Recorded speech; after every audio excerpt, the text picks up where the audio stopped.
Hi friends, आज मैं आपके सामने प्रस्तुत कर रही हूँ दूसरी क्रांति का पार्ट 3।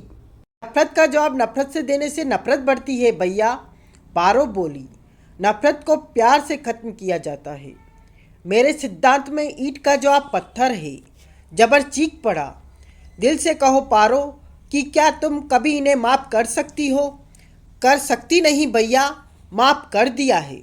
बाहर में जाओ तुम। पागलों के भांति भड़क कर चीख पड़ा जबर सिंह। तुम माफ़ कर सकती हो क्योंकि तुम्हें यकीन हो गया है कि बानू बेवफा नहीं था, लेकिन मैं माफ़ नहीं कर सकता पारो। मैं माफ़ नहीं करूँगा। तुमने बापू की लाश नहीं देखी, तुमने मरता हुआ जग्गा नहीं देखा। अगर देखती तो कभी माफ़ नहीं करती। बदले की आग ने तुम्हें पागल बना दिया है भैया, पारो चीख पड़ी। इस आग में जलकर तुमने मेरे बेटे का जीवन बर्बाद किया। पारो, तुम इनकी मीठी बातों में आ गई। जबर सिंह बोला, निर्भय देख क्या रहा है, अपना बदला ले। इसके पूर्व कि निर्भय सिंह कुछ करे, पारो बिजली किसी गति से उसकी ओर पलटी और बोली, निर्भय रुक जाओ, मैं तुम्हारी माँ हूँ। आज हम दोनों ने एक दूसरे को पहली बार देखा है बेटे, लेकिन माँ और बेटे का रिश्ता अटूट है। ये दुनिया का सबसे बड़ा रिश्ता है। माँ, निर्भय सिंह के मुंह से निकला। बेटे कहकर पारो ने उसे गले से लगा लिया।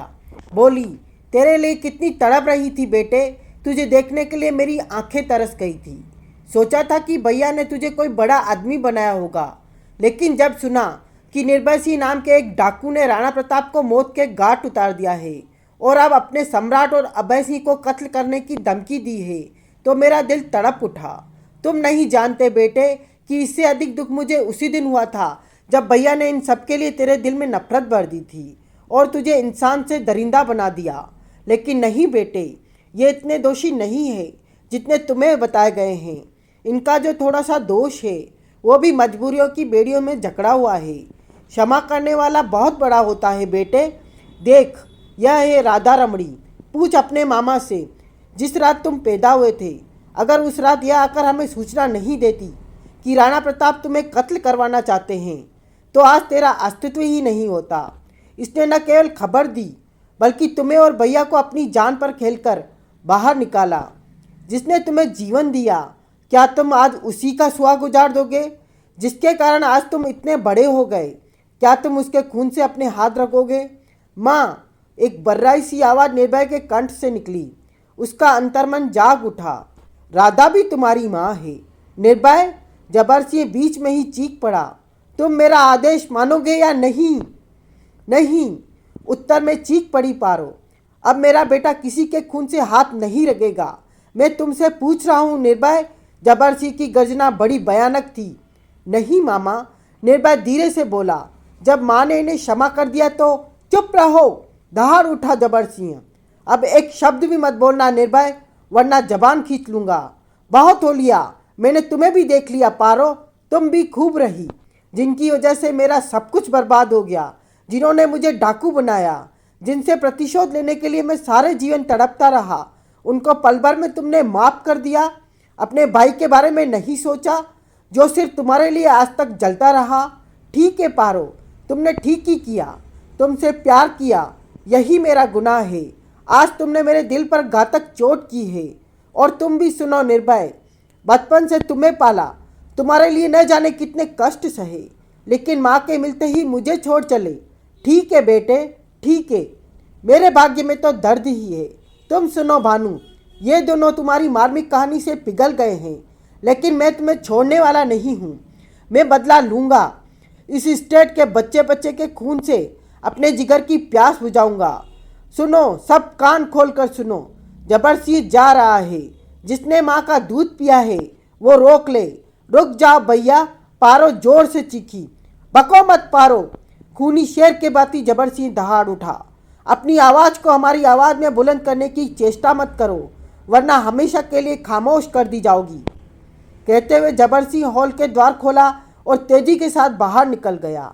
निर्भय, पारो, बानू, राधा और अभय इत्यादि उसे आवाज़ ही देते रह गए, लेकिन वह नहीं रुका। भानु प्रताप माइक पर चपटे और बोले, डाकू जबर सिंह राजमहल से निकलकर बाहर जा रहा है। उसे कोई भी रोकने की चेष्टा न करे। इसके बाद भानु ने मुड़कर पारो की ओर देखा। पारो निर्भय को गले लगाए सिसक रही थी।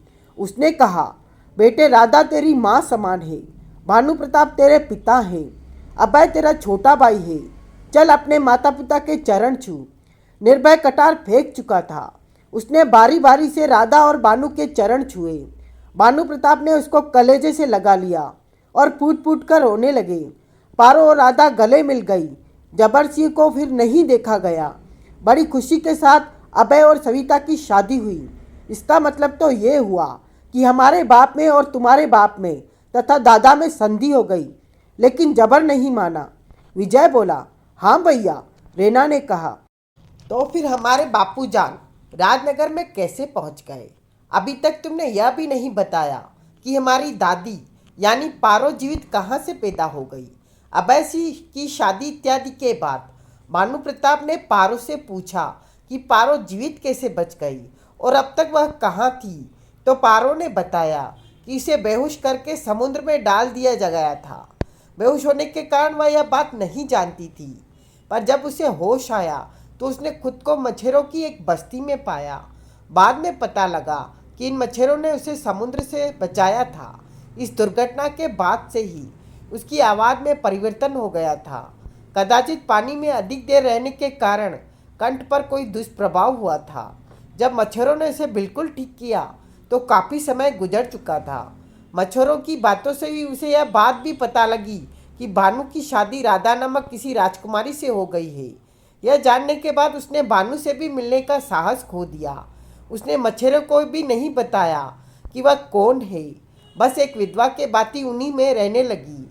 उसने यह भी नहीं बताया कि उसका निर्भय सिंह नाम का कोई बेटा भी है। उसने खुद ही तलाश करने की चेष्टा की मगर असफल रही। उसने सोच लिया था कि अब भानु से मिलने का कोई लाभ भी नहीं है। वह सबके लिए मर चुकी थी, इसलिए गुमनाम जिंदगी बिताने लगी।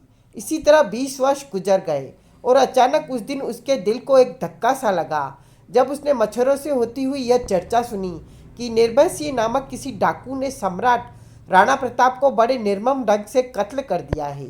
पारो को लगा हो न हो यह उसी का निर्भय है, लेकिन फिर भी अपनी असलियत उसने किसी पर नहीं खोली।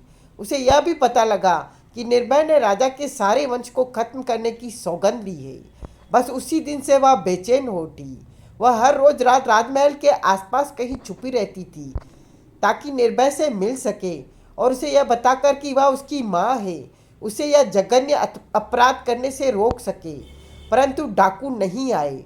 उस दिन जब अभय की शादी थी, न जाने क्यों पारो को ऐसा लगा कि इस शुभ दिन पर निर्भय अवश्य कुछ गड़बड़ करेगा, इसलिए वह अनेक मेहमानों की भीड़ में मिलकर यहाँ तक पहुँच गई।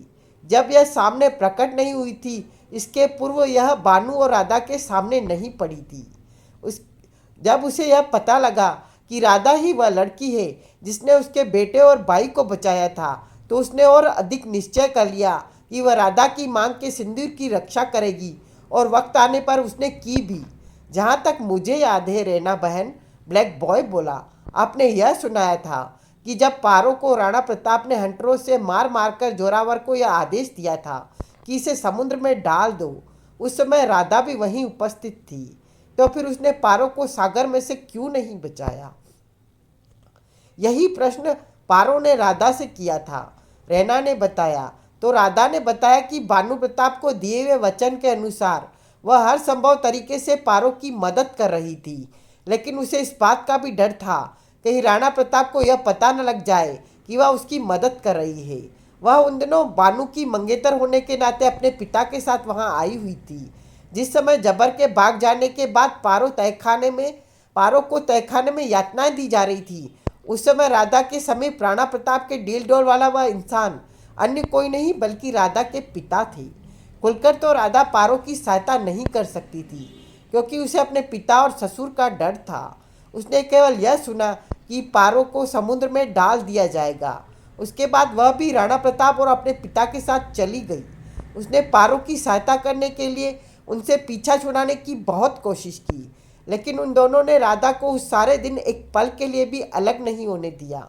रात को सागर के किनारे चुपचाप जाकर उसने पारो को तलाश किया, परंतु सागर तो बहुत बड़ा था। वह कहाँ तक तलाश करती। बानू ने जब शहर से आते ही यह सब जाना तो उसने राधा को पागलपन में खूब मारा। वह खूब रोया। पारो की याद उसके दिल से कभी नहीं गई, लेकिन अब जब पारो ही नहीं रही तो वह अपने पिता से किस बात के लिए लड़ता। बाद में उसने यह भी महसूस किया कि राधा की भी कोई गलती नहीं है, तो उसने राधा से क्षमा मांगी। उसके बाद राधा और बानू की शादी हो गई। इसका मतलब तो यह है, उसके बाद निर्भय, अभय, बानू, राधा, पारो इत्यादि सभी मिलकर रहने लगे। ब्लैक बॉय ने प्रश्न किया। नहीं, राधा ने जवाब दिया। रेना ने जवाब दिया। ये लोग अधिक दिन तक साथ नहीं रह सके। भानु प्रताप ने अपनी इच्छा जाहिर की कि अब वह सम्राट बनना चाहता है। राजगद्दी अब वह निर्भय को सौंपना चाहता है। सभी एकमत थे, इसके लिए खुश थे। अभय सिंह और निर्भय सिंह में सगे भाइयों जैसा प्यार था। राधा निर्भय को अधिक प्यार करती थी और पारो अभय को। मतलब यह कि सब एक दूसरे के लिए इतना प्यार करते थे कि एक दूसरे के दिल में एक दूसरे के प्रति बलिदान की भावना थी। निर्भय को गद्दी मिले, इसका विरोध केवल पारो ने किया। वैसे निर्भय भी गद्दी संभालने का इच्छुक नहीं था। वह भी यही चाहता था। गद्दी हमेशा बड़े पुत्र को सौंपी जाती है। जिस दिन यह चर्चा उठी उसी रात को अचानक पारो राजमहल से गायब हो गई। भानु प्रताप की जेब में पारो को एक पत्र मिला। उसमें लिखा था, मेरे प्राणेश्वर, आपका बहुत बहुत धन्यवाद जो इस अभागिन को इतने दिन तक अपने चरणों में स्थान दिया। अब आप यह राजगद्दी निर्भय को सौंपना चाहते हैं। मेरे देवता, आपका यह निर्णय पसंद नहीं है। मैं नहीं चाहती कि निर्भय को यह गद्दी मिले। इस गद्दी का असली वारिस अभय है। आज तक आपने मेरी कोई बात नहीं मानी, लेकिन आपको आपकी पारो की कसम कि इस पत्र में लिखी हुई सभी बातें अवश्य मान लेना। मैं चाहती हूँ कि मेरा निर्भय अपनी प्रतिभा से कोई बहुत बड़ा आदमी बने। इसने डाकू के रूप में बहुत पाप किए हैं। यह अपने जीवन में उन पापों का प्रायश्चित करे। याद रहे, उसे हमेशा यही शिक्षा देना कि वह पापी का नहीं, पाप का नाश करे, क्योंकि पापी तो वो खुद है।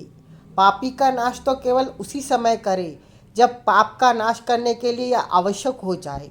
निर्भय किसी भी कीमत पर स्टेट पर नहीं रहना चाहिए। हमारे सबसे करीब हिंदुस्तान है। उसे वहाँ भेज दो और इससे कह दो कि इस स्टेट से कोई संबंध न रखे। मैंने उसे भी एक पत्र दे दिया है, वह आपकी सब बात मानेगा। इस पत्र का जिक्र उससे नहीं करना। अब आपकी पारो जा रही है। जीने की इच्छा समाप्त हो चुकी है। मैंने इस पत्र में जो कुछ लिखा है उसके पीछे एक ऐसा कारण है जिसे तुम नहीं जानो तो अच्छा है। अगर अपनी पारो की आत्मा को शांति प्रदान करना चाहते हो तो मेरी यह अंतिम अभिलाषा अवश्य पूरी कर देना। आपके चरणों की दासी पारो। इसी प्रकार पारो का एक पत्र सुबह ही निर्भय के बिस्तर पर भी पड़ा था। उसमें लिखा था, प्यारे बेटे, मैं तुम्हारी माँ हूँ। तुम्हें एक ऊंचा आदमी देखना चाहती हूँ। जब मैंने तुम्हारे बारे में तुम्ही से जाना तो बड़ा दुख हुआ कि मेरे बेटे के हाथों लोगों के खून से रगे हुए हैं। तुमने शेरनी का दूध पिया है बेटे। आज के बाद तुम अपनी शक्ति का प्रयोग पाप को नाश करने में करोगे। याद रखना, पापी का नाश तभी करना जब पाप का नाश करने से के लिए उसका नाश करना आवश्यक हो जाए। तुम्हें मेरी सौगंध है बेटे। राजगद्दी की तो बात ही दूर, तुम स्टेट पर भी मत रहना। जो तुम्हारे पिता कहे उसकी आज्ञा का पालन करना। वो तुम्हें गद्दी पर बैठने के लिए नहीं कहेंगे। अब मेरा मन जीने के लिए नहीं करता। अगर तुम चाहते हो कि तुम्हारी माँ की आत्मा को शांति मिले तो यह स्टेट छोड़ देना। मेरे यह सब लिखने के पीछे ऐसा कारण है जिसे तुम न ही जानो तो अच्छा है। अच्छा बेटे, तुम्हारी माँ पारो। पारो के इन पत्रों ने वहाँ हंगामा मचा दिया। इसके पश्चात पारो को तलाश भी किया गया, लेकिन वह कहीं नहीं मिली। भानु प्रताप अपना पत्र केवल राधा को दिखाया। अन्य किसी को उस पत्र के बारे में ज्ञात नहीं हो सका। उधर भानु और उधर निर्भय पारो की इच्छा पूरी करने के लिए बाध्य थे। इसीलिए भानु प्रताप ने निर्भय को हिंदुस्तान भेज दिया और अपनी विशेष सोच से उसे पुलिस में भर्ती करवा दिया। भानु प्रताप ने सोचा कि पाप का नाश करने के लिए पुलिस विभाग ही सबसे अच्छा है। भानु की सोच से निर्भय को पुलिस में भर्ती होने के बाद किसी प्रकार की परेशानी का प्रश्न ही नहीं था। उसके बाद निर्भय का संपर्क इस स्टेट से लगभग टूट गया, परंतु अब भी अभय और निर्भय तथा भानु और राधा के बीच अनंत प्रेम है। इधर निर्भय तरक्की करता करता आईजी बन गया। आज उन्हीं आईजी को राजनगर के लोग ठाकुर साहब के नाम से जानते हैं। ठाकुर साहब ने इंस्पेक्टर बनने पर शादी कर ली थी और इस प्रकार आपका जन्म हुआ। रैना का संकेत विजय की ओर था। तुम्हारे बाद तुम्हारी छोटी बहन कुसुम का जन्म हुआ, जिसकी शादी हो चुकी है। इतना सब कुछ कहकर रैना शांत हो गई। तो अब फिर हमारे बापूजान यहाँ किस खुशी में आए? विजय बोला। इसके लिए मैं आप लोगों को एक घटना और बताऊंगी, जिसे सुनने के बाद आपकी समझ में सब कुछ आ जाएगा। रैना ने कहा। जल्दी से वह भी कह डालो, विजय ने कहा। इसके पश्चात रैना ने कुछ इस प्रकार सुनाना शुरू किया। इधर निर्भय सिंह राजनगर से पूर्णतः अपना बसेरा कर चुके थे। उधर भानु प्रताप गद्दी अभय सिंह को सौंप चुके थे। इधर निर्भय सिंह के घर में विजय ने जन्म लिया और इसके 1 वर्ष बाद ही अभय सिंह के यहाँ एक लड़के का जन्म लिया, जिसका नाम विजय से मिलता जुलता ही रखा गया, अजय ठाकुर। हमारी स्टेट के प्रत्येक बच्चे के गले में पैदा होने के 5 दिन पश्चात ही एक लॉकेट डाल दिया जाता है। इस लॉकेट में हमारे पूर्वजों की तस्वीर हुआ करती है। लॉकेट के एक भाग में सम्राट राणा प्रताप के दादा का फोटो और दूसरे में दादी का। यह लॉकेट डालने की रस्म उन्होंने ही डाली थी, जो हमारे वंश में आज तक चल रही है। विजय के गले में इसलिए नहीं था क्योंकि ठाकुर निर्भय सिंह को इस रस्म के विषय में कुछ पता ही नहीं था। पैदा होते ही अजय के गले में वह लॉकेट डाल दिया गया, परंतु 1 महीने बाद ही किसी ने अजय को गायब कर दिया। बहुत कोशिशों के बावजूद भी यह पता नहीं लग सका कि अजय को गायब करने वाला कौन है, वह कहाँ है और अजय कहाँ है। अभय सिंह संतोष करने लगा। उसके 2 वर्ष पश्चात अभय सिंह के घर में एक कन्या ने जन्म लिया और वह कन्या तुम थी? विजय ने टोका। हाँ भैया, वह अभागी कन्या मैं ही हूँ, रैना बोली। कैसी बातें करती हो रैना बहन? अजय ने टोका। मैं ठीक कह रही हूँ भैया, रैना ने कहा। मेरे जन्म लेते ही हमारी स्टेट पर एक नई मुसीबत आ गई। बात उस दिन की है जब मेरा नामकरण हो रहा था। साधारणतः जिस तरह राजा के कुछ सलाहकार होते हैं, उसी तरह हमारे पिता अभय सिंह के भी 2 सलाहकार थे। उन्हें 9 रत्न कहा जाता था। वे सभी अलग अलग विषय के विद्वान थे। उनमें एक बहुत ही पहुँचे हुए ज्योतिष भी थे। पूरी स्टेट पर उनका नाम था। वे ईश्वर की तरह पूजे जाते थे। कहा जाता है कि उनकी भविष्यवाणी कभी गलत नहीं होती है। हमारे पिता को ही नहीं बल्कि दादा भानु प्रताप और दादी राधा को भी उनके ऊपर बेहद विश्वास था। उसकी भविष्यवाणी कभी गलत नहीं हुई थी। उस समय दरबार में मेरा नामकरण हो रहा था। नामकरण उन्हीं ज्योतिष को करना था। भरे हुए दरबार में ज्योतिष भी कुछ हिसाब लगा रहे थे। अचानक वे चौंक कर बोले, क्या ये कन्या अकेली पैदा हुई है? ज्योतिष का प्रश्न ऐसा था कि सब चौंक पड़े। अभय सिंह बोले, क्या मतलब महाराज, आप कहना क्या चाहते हैं? मेरे हिसाब से एक साथ 2 कन्याओं का जन्म होना चाहिए था। फिर खुद ही बोले, खैर जैसा विधि का विधान। वैसे राजन, मैं आपको एक सलाह देना चाहूँगा। क्या महाराज? तुम इस कन्या को अपने पास मत रखो। क्या? अभय सिंह चौंक पड़े। आप कहना क्या चाहते हैं महाराज? हम ठीक कह रहे हैं राजन, ज्योतिष बोले। इस कन्या का तुम्हारे पास न रहना ही उचित है। क्यों महाराज? इसलिए कि तुम्हारा अंत इसी के हाथों लिखा है, ज्योतिषी ने बताया। यह कन्या बड़ी होकर तुम्हारा वध कर देगी।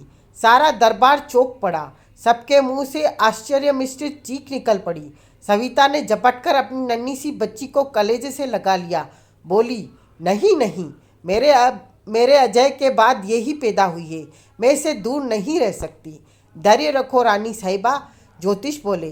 ज्योतिष बता रही है तुम्हारी कोख से अभी 2 बच्चे और जन्म लेंगे, जो पूरी तरह खुशहाल होंगे और तुम्हारे पास रहेंगे, लेकिन केवल इस शर्त पर कि उससे पहले यह कन्या राजा का वध न कर पाए। इसके लिए यह आवश्यक है कि इस कन्या को कहीं दूर रखा जाए। इसे यह भी नहीं बताया जाए कि यह वास्तव में किसकी बेटी है। इस प्रकार राजमहल में एक नई समस्या ने जन्म लिया। भानु, राधा, सविता और अभय में से कोई भी इस पक्ष में नहीं था कि कन्या को जुदा कर दिया जाए, लेकिन ज्योतिष को एक एक वाक्य उनके कान में गूंज रहा था। वे इसी कश्मकश में फंस गए कि क्या करना चाहिए। ऐसे अवसरों के लिए ही उनके 9 रत्न थे।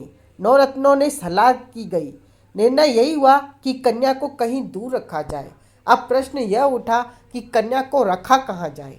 अभय सिंह को एक ही रास्ता नजर आया, ठाकुर निर्भय सिंह। उन्हें फौरन याद किया गया। ठाकुर साहब गुप्त रूप से स्टेट में आए। अभय सिंह ने सारी परिस्थिति समझाने के बाद कहा, अब यह कन्या मैं आपको सौंपना चाहता हूँ, क्या आप इसे पाल सकेंगे? अभय मुस्कुराते हुए निर्भय बोले, तुम मेरे छोटे भाई हो। सारी बात बताने के बाद तुम्हें मुझसे प्रश्न नहीं करना था, बल्कि कहना था कि कन्या मुझे पालनी होगी। इस प्रकार ठाकुर निर्भय सिंह उस कन्या को राजनगर ले गए। वे उसे एकदम घर ले जाते तो मुसीबत खड़ी हो सकती थी। ठाकुर साहब की बीबी पर यह रहस्य प्रकट हो सकता था कि उसके पति की पिछली जिंदगी क्या है, जबकि उस जिंदगी से वे किसी को भी वाकिफ कराना नहीं चाहते थे। राजनगर में किसी को भी पता नहीं था ठाकुर साहब का भूत क्या है। उसके जीवन का यह रहस्य न खुल जाए, इसलिए उन्होंने उस कन्या को एक बांझ और निर्धन जोड़े को सौंप दिया। हर माह ठाकुर साहब उसके जीवन निर्वाह के लिए पर्याप्त धन देते थे। उन्होंने उस जोड़े से भी कह दिया था कि इस कन्या को कभी मालूम न हो सके कि यह उनकी बेटी नहीं है अथवा उसका ठाकुर साहब से कोई संबंध है। ठाकुर साहब उन्हें बहुत धन देते थे। यह रहस्य उस कन्या पर कभी नहीं खुल सका। उस कन्या का नाम रैना रख दिया गया। राजसी लॉकेट भी उसके गले में डाल दिया गया था। इस प्रकार रैना बड़ी होने लगी। ठाकुर साहब ने खुद उसे बड़े बड़े कॉलेज में पढ़ाया। कमी केवल यह थी कि रैना ठाकुर साहब के पास नहीं रहती थी। वैसे वे एक बाप के भांति उसे पाल रहे थे। जब वह बड़ी हो गई तो एक पिता के भांति ठाकुर साहब को उसके विवाह की चिंता हुई। उसकी नज़र में एक लड़का आया, रघुनाथ। पहले सब उस जोड़े को बता दिया और फिर निर्भय सिंह लड़के वाले बनकर रघुनाथ का रिश्ता लेकर रैना के घर पहुंच गए। रैना और रघुनाथ की शादी कर दी गई। रैना खुद यह नहीं जान सकी कि वह उनकी बेटी नहीं है जिनके यहाँ वह पली थी, बल्कि वे ही उसके सगे ताऊजी हैं जो उनको ब्याह कर ले जा रहे हैं। रघुनाथ को तो इस बात का गुमान तक न था। और विजय भैया, तुम इतने बड़े जासूस होकर नहीं जान पाए कि तुम खुद उन अपने दोस्त की बारात में जाकर अपनी बहन की डोली उठा लाए। हम इतने दिन साथ रहे, लेकिन कभी नहीं जान सके कि हम बहन भाई हैं। इस रहस्य को केवल ठाकुर साहब ही जानते थे, जिसे वे हमेशा अपने सीने में दफन किए रहे। सुनकर विजय अवाक रह गया। उसके स्वप्न में भी नहीं सोचा था कि उसके पिता के सीने में इतना रहस्य दफन है। उसे मानना पड़ा कि उसके पिता भी उससे कम नहीं है। वह तो अपने पिता से अपने सीक्रेट एजेंट होने का रहस्य को सीने में छुपाकर बहुत समझता था। आज पता चला कि रहस्य छुपाकर ही नहीं, दफन करना कोई ठाकुर साहब से सीखे। विजय की नज़रों में वह बहुत ऊंचे हो गए। तो रहना बहन, अब तुम्हें यह सब कैसे पता लगा? प्रश्न ब्लैक बॉय उर्फ अजय ने किया। ठाकुर साहब ने खुद बताया है। क्यों? विजय ने प्रश्न किया। परिस्थिति ऐसी बन गई, रैना ने कहा, कि उन्हें यह रहस्य मुझ पर खोलना ही पड़ा। कैसी परिस्थिति? विजय ने प्रश्न किया। ठाकुर निर्भय सिंह उस समय अपने ऑफिस में बैठे ध्यान से कुछ फाइलों का अध्ययन कर रहे थे। तभी एक कांस्टेबल ने अंदर आकर बड़े अदब के साथ कहा, साहब आपसे कोई गणपत सिंह मिलना चाहते हैं। वे कहते हैं कि वह गुलशनगढ़ से आए हैं। बुरी तरह चौंक पड़े ठाकुर साहब। गुलशनगढ़ उनकी स्टेट का नाम था और गणपत सिंह उनकी स्टेट में अभय सिंह का मंत्री था। उनके दिमाग में एकदम प्रश्न कौंधा कि गणपत सिंह यहाँ क्यों आया है। उन्होंने झटके के साथ फाइल बंद की और कहा, उन्हें मेरे प्राइवेट कमरे में भेज दो। तब जबकि प्राइवेट कमरे में प्रत्येक खिड़की और दरवाजे बंद कर दिए गए, निर्भय सिंह और गणपत सिंह के पास बैठते हुए बोले, क्या बात है? महाराज ने आपके लिए यह पत्र भेजा है। कहते हुए गणपत सिंह ने उन्हें एक पत्र थमा दिया। ठाकुर साहब ने शांति के साथ उसे खोलकर पढ़ा। लिखा था, आदरणीय बड़े भाई साहब, चरण स्पर्श। मैं अचानक एक नई मुसीबत में फंस गया हूँ। बहुत जल्दी में हूँ, इसलिए सब कुछ संक्षेप में लिख रहा हूँ। पिछले दिनों हमारी स्टेट गुलशनगढ़ में इंग्लैंड का एक यात्री घूमने आया। मैं उस समय नहीं जानता था कि वह वहाँ का प्रसिद्ध जासूस जेम्स बॉन्ड है। मैंने अपने कक्ष में आप द्वारा दी गई रैना की एक तस्वीर लगा रखी थी। मैं और सविता उसे देखकर ही अपना मन शांत कर लेते थे। उस तस्वीर को देखकर जेम्स बॉन्ड ने पूछा कि यह तस्वीर किसकी है। मैं उसके इस प्रश्न से बौखला गया था। सब कुछ ठीक ठाक से मैं बता नहीं सकता था, इसलिए जल्दी में जो कुछ सूझा मैंने कह दिया। मैंने कहा, यह मेरी बेटी की तस्वीर है जो 6 महीने पूर्व न जाने कहाँ गायब हो गई है। इसके बाद उसके रेना के बारे में बहुत कुछ बातें की और वह चला गया। फिर बहुत जल्दी ही वह वापस आया और अपने साथ रेना जैसी सूरत की एक लड़की लाया और उसे रेना बताने लगा। मुझे तो पता था कि रेना आपके पास है, इसलिए मैंने उन दोनों को एकदम गिरफ्तार कर लिया है। इस समय वे दोनों हमारी कैद में है। मेरी समझ में नहीं आ रहा है कि हमारी स्टेट पर क्यों विदेशी लोग कुछ षड्यंत्र रच रहे हैं। शायद वे हमारी इस स्टेट पर कब्जा करना चाहते हैं। आपसे अनुरोध है कि आप तुरंत रेना को सब कुछ बता दें और उसे लेकर फौरन यहाँ आ जाए, ताकि इस रहस्य की तह तक पहुँचा जा सके। ज्योतिषी की बात भूल जाना भैया, क्योंकि स्टेट की आज़ादी की रक्षा करना हमारा सबसे बड़ा फर्ज है।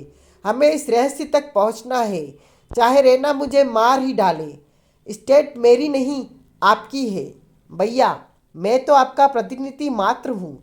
इसको बचाने के लिए आवश्यक हो गया है कि रेना पर सारे रहस्य खोल दिए जाएं। हमारी स्टेट खतरे में है भैया। फौरन रेना के साथ लेकर पहुँच जाओ। आपका छोटा भाई अभय सिंह। पढ़कर ठाकुर साहब का दिमाग घूम गया। 1 मिनट तक वे कदाचित ये सोचते रहे कि उन्हें क्या करना चाहिए। फिर दृष्टि उठाकर गणपत सिंह से बोले, क्या वास्तव में गुलशनगढ़ में कोई विदेशी षड्यंत्र रचा जा रहा है? कहीं वह लड़की रेना के मेकअप में अंडी कोई लड़की तो नहीं है? नहीं महाराज, गणपत सिंह ने आदर के साथ कहा, उसका हमने पूरी तरह मेकअप देख लिया है। वास्तव में उस लड़की की सूरत राजकुमारी से मिलती है। ओह, ठाकुर साहब के मुंह से निकला। फिर बोले, आओ मेरे साथ। उसके बाद वे गणपत सिंह को लेकर सीधे रेना के घर पहुंचे। उस समय वहां विकास अथवा रघुनाथ में से कोई भी नहीं था। धनुष टंकार भी गायब था, यानी रेना अकेली थी। ठाकुर साहब को देखते ही रोना बोली, अरे पिताजी, आप? रेना बेटी, निर्भय सी बोले, हम लोग बहुत जल्दी में हैं। कमरे के सारे खिड़की दरवाजे बंद कर दो। तुमसे कुछ बेहद आवश्यक बातें करनी है। जी? चौकी रेना। उससे इस तरह की बात करने पर यह ठाकुर साहब का पहला अवसर था। मैं समझी नहीं। जो मैं कह रहा हूँ वह करो बेटी, जल्दी। रेना ने उनकी आज्ञा का पालन किया। वह ठाकुर साहब के सामने बैठ गई। निर्भय सी बोले, रेना बेटी, आज मैं तुम पर एक ऐसा रहस्य प्रकट करने जा रहा हूँ जो वर्षों से मैंने अपने सीने में छुपा रखा है। ठाकुर जैसे इंसान की आवाज़ में भी कंपन था। आज तक तुम्हें यह पता है बेटी कि तुम एक निर्धन परिवार की बेटी हो, लेकिन यह गलत है। तुम एक छोटे से देश गुलशनगढ़ की राजकुमारी हो। क्या? उछल पड़ी रेना। हाँ बेटी, ठाकुर साहब बोले, और मैं तुम्हारा सगा ताऊ हूँ। यह आप क्या कह रहे हैं? रेना की आश्चर्य की कोई सीमा न थी। मैं सच कह रहा हूँ बेटी। कहने के साथ ठाकुर निर्भय सिंह ने उसे सब कुछ बता दिया। पाठक जानते हैं यह सब वही कहानी है जो रेना ब्लैकबॉय को सुना चुकी है। पूरी कहानी सुनने के पश्चात रेना अवाक रह गई। वह बोली, आज आपने जरा सी देर में मेरे जीवन के इतने रहस्य खोल दिए कि मुझे विश्वास ही नहीं हो रहा है। क्या यह सच है ताऊ जी? एकदम सच है बेटी। तुम जानती हो मुझे मजाक पसंद नहीं है। ठाकुर साहब बोले, अब तुम फौरन मेरे साथ चलो। हमारा नन्हा सा देश खतरे में है, उसे बचाना है। लेकिन विकास और वो, अभी उन पर यह रहस्य खोलने का वक्त नहीं आया है बेटी। ठाकुर साहब बोले, वैसे भी हमारे पास अधिक समय नहीं है, हमें फौरन चलना होगा। और इस प्रकार ठाकुर साहब घर पर नहीं गए। उन्होंने किसी को भी कुछ नहीं बताया और दोनों गणपति के साथ ही गुलशनगढ़ की ओर रवाना हो गए। वे सुरक्षित गुलशनगढ़ पहुँचे। राजमहल में अभय, भानु और सविता तथा राधा ने उनका स्वागत किया। रेना ने अपने पिता अभय सिंह और अभय ने अपनी पुत्री रेना को पहली बार देखा था। दोनों एक दूसरे को देखते ही रह गए। आंखों में आंसू छलछला गए और फिर रेना नन्ही मुन्नी गुड़िया की तरह अपने पिता के चौड़े वक्ष पे दबाकर सिसकने लगी। अपनी माँ, दादा और दादी के गले से लगकर वह खूब रोई। परंतु जल्दी ही अभय सिंह बोले, समय कम है, पहले आप जेम्स बॉन्ड और उस नकली रेना से मिल लें। लेकिन मुन्ना और गुड़िया कहाँ है? निर्भय सिंह ने प्रश्न किया। मुन्ना और गुड़िया राधा की कोख से जन्म लेने वाले बच्चे थे। जिन्होंने ज्योतिष की भविष्यवाणी के अनुसार रेना के बाद जन्म लिया था, वे आया के साथ पार्क में है। अभय ने कहा, पहले मैं उनसे मिलना चाहती हूँ डैडी। रेना का दिल अपने छोटे भाई बहन से मिलने के लिए तड़प उठा। उनके अनुरोध पर बच्चों को बुलाया गया। दोनों बच्चे बहुत प्यारे थे। रेना उन्हें गले से लगाकर बहुत रोई। लगभग 30 मिनट बाद वातावरण साधारण हुआ। उसके बाद वे सब बच्चों को आया के पास छोड़कर तहखाने पहुंच गए। एक कैदखाने का द्वार खोला गया। आसपास के थमलों से जेम्स बॉन्ड और रेना की सूरत वाली उस लड़की को बांधा गया था। रेना बड़े ध्यान से उसे देख रही थी। अभय सिंह आगे बढ़े और बॉन्ड का गिरेबान थामकर गुर्राए, तेरे साथ जो लड़की बंदी है बॉन्ड, वह रेना नहीं बल्कि रेना यह है। वे असली रेना की ओर संकेत करके बोले, तूने भारत के प्रसिद्ध लड़के विकास का नाम जरूर सुना होगा। क्यों? विकास का नाम सुनकर हैरत में क्यों पड़ गए? रेना उसी लड़के की माँ है। यह खबर बॉन्ड को चौंका देने वाली थी। वह बोला कुछ नहीं। अभय सिंह पुनः गुर्राए, अब या तो तुम शराफत से बता दो कि यहाँ इस लड़की को रेना बनाकर लाने के पीछे तुम्हारा देश हमारी इस छोटी स्टेट पर क्या जाल बुन रहा है और क्यों बुन रहा है। अगर जवाब नहीं दिया बॉन्ड, तो याद रखो, तुम बड़े बड़े देशों में आतंक फैलाने के बाद जिंदा बच आए हो, लेकिन इसका नाम गुलशनगढ़ है। यहाँ से बाहर केवल तुम्हारी लाश ही जा सकेगी। मुस्कुरा दिया बॉन्ड। बोला, जब जब आप यह जानते हो कि मेरा नाम बॉन्ड है, तो आपको यह भी अच्छी तरह जान लेना चाहिए कि बॉन्ड कभी दुश्मनों का रहस्य नहीं बताता, लेकिन गुलशनगढ़ की यातनाओं के सामने पत्थर भी बोलने लगते हैं। कुछ ही समय में यह तुम्हारा गुलशनगढ़ लाशों का गढ़ बनने वाला है। दाएं दाएं दाएं, धूम धूम, धड़ाम धड़ाम। अभी बॉन्ड का वाक्य पूरा भी नहीं हुआ था कि गुलशनगढ़ की सारी धरती डगमगा उठी। एकदम जैसे भूचाल सा आ गया। सभी बुरी तरह चौंक पड़े। एक पल के लिए एक दूसरे को देखा। सब मेरे साथ आओ, अभय सिंह चीखा और साथ ही आंधी जैसे वेग के साथ दरवाजे के बाहर की ओर भागने लगे। उनके पीछे निर्भय इत्यादि सभी भागे थे। रह रहकर जोरदार धमाके हो रहे थे। रह रहकर धरती डगमगा रही थी जैसे ज्वालामुखी फट रहे हों। भागते हुए वे लोग लड़खड़ा उठते। के साथ भागते हुए वे राजमहल में पहुंचे। सारे राजमहल में हंगामा मचा हुआ था। सैनिक इधर उधर भाग रहे थे। चीख पुकार शोरगुल जैसे प्रलय आ गई हो। स्थान स्थान पर धमाके हो रहे थे, बम फट रहे थे, लेकिन अभी तक राजमहल पर कोई बम नहीं गिरा था। कदाचित हमलावर राजमहल को ध्वस्त नहीं करना चाहते थे। राजमहल के अतिरिक्त सारे द्वीप पर दंदनादन बम आकर गिर रहे थे। अभय सिंह दौड़कर मैदान में आए। उन्होंने गगन की ओर देखा और वो देखते ही रह गए। बड़ा ही चमत्कारी दृश्य था, हैरत अंगेज, बड़ा भयानक, कल्पना से भी परे। अभय सिंह और निर्भय सिंह कांप उठे। सारा गगन जैसे भयानक युद्ध क्षेत्र बना हुआ था। वे कम से कम 100 विमान थे जो चील कौओं की तरह गगन पर मंडरा रहे थे। इतना ही होता था तब भी कुछ बात नहीं थी, लेकिन उन विमानों से नीचे सारा स्थान छाताधारी सैनिकों से भरा पड़ा था। छाताधारी सैनिकों ने गगन ऐसा भर गया था जैसे बहुत पुराना छत्ता टूट जाने पर आकाश पर मधुमक्खियाँ ही मधुमक्खियाँ छा जाती है। छाताधारियों की यह सेना निरंतर स्टेट की धरती की ओर आ रही थी। सभी छाताधारियों के हाथ में टॉमी गने थी, जिनके जरिए नीचे आते आते ही पानी की बूंदों की तरह सारे गुलशनगढ़ पर गोलियां बरसा रहे थे। विमान वाले सैनिकों को बचा बचा कर गोले फेंक रहे थे। यह था विनाशकारी दृश्य। आकाश पर जहाँ तक दृष्टि जाती केवल छाताधारी सैनिक ही नजर आते। अभय सिंह और निर्भय सिंह के दिमाग इस खौफनाक दृश्य को देखकर कुंठित हो गए थे।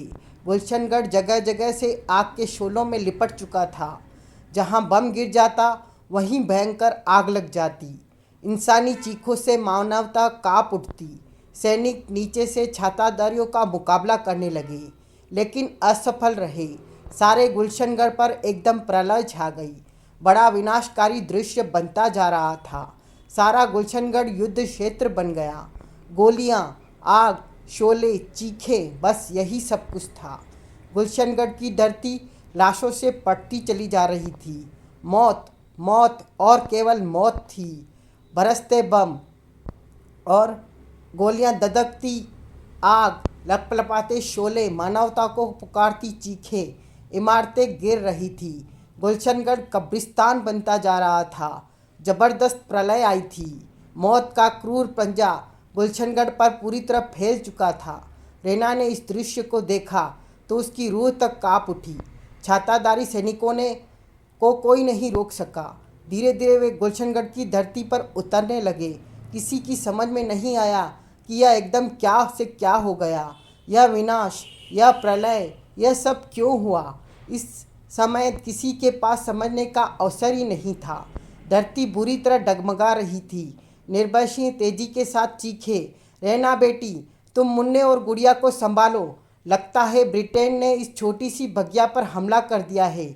हम झुकेंगे नहीं बेटी, झुकेंगे नहीं, टक्कर लेंगे। अगर हम इस नरसंहार के बीच बिछड़ जाएं तो अपनी रक्षा करना। यह हमारा देश है बेटी, जान दे देना, लेकिन गुलामी की बेड़ियां कभी मत पहनना। कहते हुए निर्भय सिंह राजमहल की बाहर की ओर भागते चले गए। रेना ने ठाकुर को कभी इतने भयानक रूप में नहीं देखा था। उनके शब्दों से रेना के खून में भी उबाल आ गया। अब हमें अपने देश की रक्षा करनी है बेटी, पीछे मत रहना, इन दरिंदों से टकरा आ जाओ। कहकर अभय सिंह भी एक और भाग गए। भानु प्रताप और राधा न जाने कहाँ पहले से ही कहाँ गायब हो गए थे। रेना के पास उस समय केवल वह आया खड़ी थी जो अभय सिंह की खास नौकरानी थी। वह एकदम आया से बोली, माँ, मुन्ना और गुड़िया कहाँ है? मेरा नाम पार्वती है राजकुमारी, वह आया बोली। बच्चे उस कमरे में हैं। पागल सी होकर रेना उस कमरे की ओर झपटी। मुन्ना और गुड़िया बुरी तरह भयभीत थे। वे रेना के कलेजे से लिपट गए। चारों तरफ हाहाकार मचा हुआ था। छाताधारी निरंतर नीचे आते जा रहे थे। उसी समय राजमहल के सदर द्वार पर लगभग 20 सैनिक मारे गए। वहां जैसे एकदम नरसंहार फैल गया। रेना दोनों बच्चों को संभालकर राजमहल के अंदर की ओर भागी। उसे यह भी नहीं पता रहा कि पार्वती कहाँ रह गई। उसने दरवाज़ा अंदर से बंद कर लिया। उस समय रेना बेहद डर गई। दोनों नन्हे और मासूम बच्चे बुरी तरह रो रहे थे। एकाएक दरवाजे पर जोर जोर से थाप पड़ने लगी। रेना की समझ में नहीं आ रहा था कि वह क्या करे। अचानक दरवाज़ा टूट गया। डरडराते हुए 5 सैनिक भीतर प्रविष्ट हुए। उन 5 में सबसे आगे एक लंबा चौड़ा चीनी था। उसके जिस्म पर वर्दी नहीं थी, हाथ में रिवॉल्वर था। शेष चारों के हाथों में संगीन लगी हुई राइफलें थी। दरवाजे टूटते ही रेना किसी भयभीत हिरनी के भांति दोनों बच्चों को वक्ष से चिपका एक कोने में सिमट गई। उसने टूटे दरवाजे से बाहर देखा तो रोंगटे खड़े हो गए। सारे राजसैनिक लाशों में बदल चुके थे। अब चीनी दरिंदे अबलाव पर झपट रहे थे। वे राजमहल की दासियां थी जो अपनी अस्मत के लिए छटपटा रही थी, परंतु जाति कहाँ। चारों ओर चीनी बेड़िए थे, हवस के पुजारी, वासना के कीड़े। मासूमों के खून से उनकी संगीनें लाल हो चुकी थी। लंबा चौड़ा सैनिक बड़े भयानक तरीके से रेना की ओर मुड़ा और बोला, जेम्स बॉन्ड कहाँ है? काँप उठी रेना। दोनों बच्चे उससे लिपट गए। रेना पर कोई जवाब देते नहीं बना। वही चीनी आगे बढ़ता हुआ बोला, मेरा नाम फुचिक है, चीन में मुझे जल्लाद कहते हैं। रेना क्या कहती, केवल सिमट कर रह गई। इधर फुचिंग पर तो जैसे खून सवार था। उसने झटके के साथ एक सैनिक की राइफल छीन ली और फिर पलक झपकते ही सारी संगीन नन्हे मुन्नों के जिस्म में घस गई।